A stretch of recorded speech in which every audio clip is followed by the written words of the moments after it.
কোরবান তো চলে আসছে, ওদের গুরু কিনবা কবে? হ্যাঁ ভাবতে আছি আজকে বিকালে একটা বলে যাবো। রেডি হয়েছে না? গাড়ি চলো তাই। এই মামা, গরুর দাম কত? দাম 1.5 লাখ। এই মেয়ে এত দাম কোন কেন? 10,500 দিব দিলে দেন। মানে সদাই করতে আসলে গুরু লই যেতে নাইছেন, 1 লাখ ছিল লই যান। মেঘের বেলায় না, গরু লেবেলে আছি বুঝছেন না, 11,000 হলে দিব। আপনার যে দাম কোন এই দামে গরু রসুন কেন? লাস্ট একদম কো দিয়ে নিয়ে যাবেন না 1 লাখ 30। ভাইয়া গরু চুরি তো না বুঝছেন না, আইলে তো আছে গরু তো লাস্ট দাম কই দিয়ে 20 দেন। আর বাড়াবাড়ি করি না ভাইয়া। আপনি মহিলা মানুষ, এটা কষ্ট করে আইন মারে আমরা বাড়াবাড়ি কি জানো? 39 দিয়েন কইছে আসছে। এত কথা না, টিয়া 40,000 দিব, ধরেন টিয়া লন আর গরু ইয়ান্ডা বাসা দাঁড়াবেন বুঝছেন।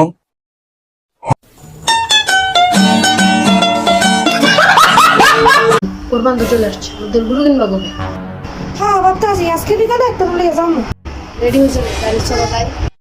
এই মামা, গরুর দাম কত?